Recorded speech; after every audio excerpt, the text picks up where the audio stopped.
Most of us feel pretty lucky if we can trace our family back, a few generations?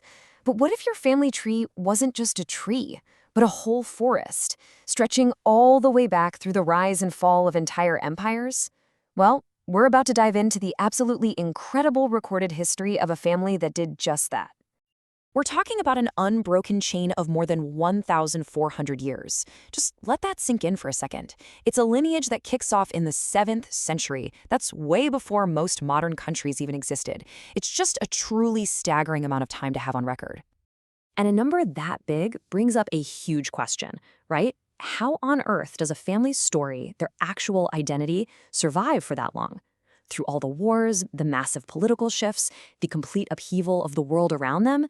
Well, that's exactly what we're going to explore.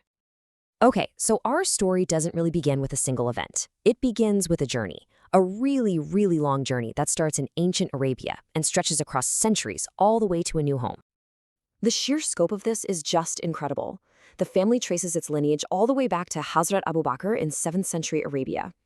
Then, over the course of 17 generations, think about that, 17, the family line moves across continents, finally arriving in India in the 13th century. And this is where the family's story in the Indian subcontinent really puts down roots. It's anchored by one man, Qazi Qawamuddin. He's the one who settles in the town of Rohtak, and he establishes a presence that his descendants would maintain for an astonishing 700 years. And he's not just some name on a dusty scroll, The family records paint this really vivid picture of the guy. He was a spiritual leader, a caliph for a famous Sufi saint. They even recorded that he had moles on both of his cheeks. He built a family fort that amazingly stood for centuries, right up until 1947. And on top of all that, he was a scholar and a poet who kept a daily journal. What a life. So this family didn't just live in Rohtak. For centuries, they pretty much ran the place. And what was their primary role? They were the community's lawgivers. Now that title, Qazi, is the key to understanding just how much influence they had. This wasn't just a judge. Oh no, a Qazi was the top legal and administrative authority. They were responsible for everything from settling arguments to verifying contracts. In those days, this was a deeply respected role, often passed down in the family. They were the very backbone of civic life. And their to-do list was endless. It touched every single part of community life. They were judges, sure, but also legal experts and even ethics officers, making sure the whole moral and legal fabric of the town held together. Their service was so important that emperors themselves would give them land grants and official honors. But here's the part that is truly remarkable: the sheer continuity. This wasn't a one-and-done appointment. We're talking for over 5 centuries. From the 1300s, deep into the 1800s, son followed father, generation after generation, serving as the official qazis of the region. It's just mind-boggling. But their influence went way beyond the courtroom. They weren't just legal authorities. They were also the community's spiritual and intellectual leaders.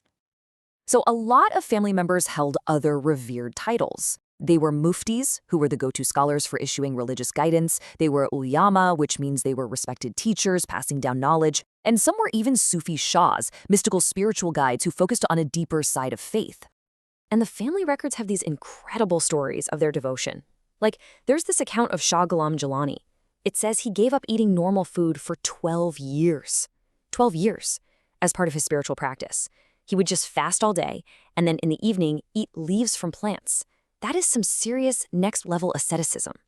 They also built this powerful legacy in education. They founded these influential schools called madrasas.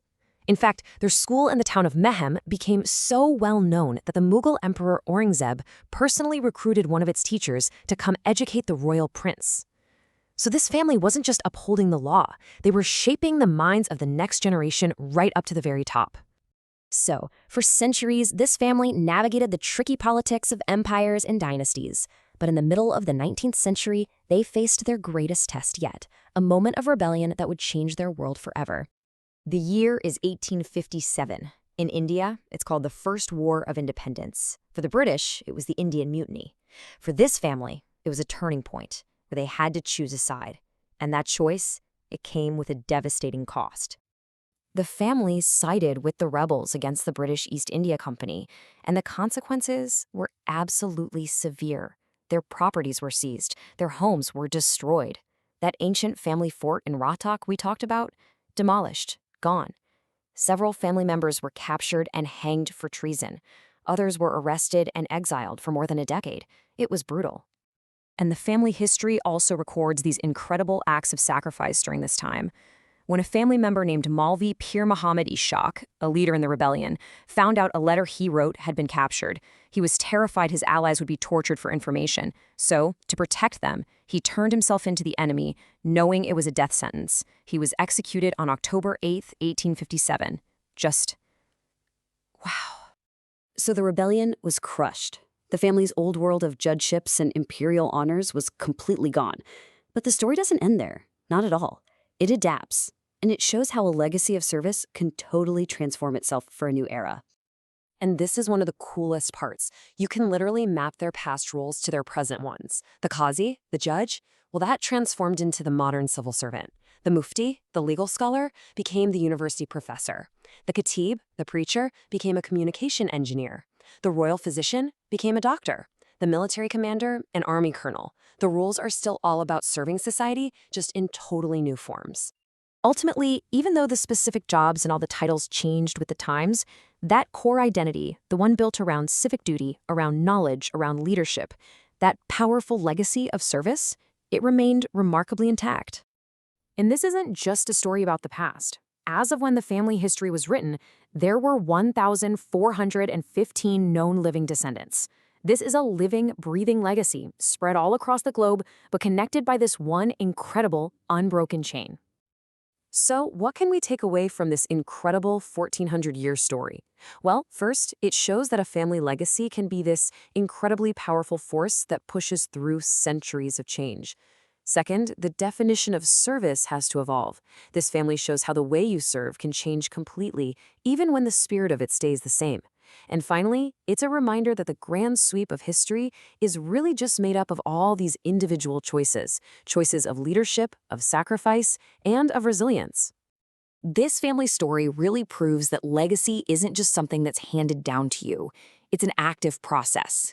It's a mix of what you inherit and what each new generation decides to build on top of it.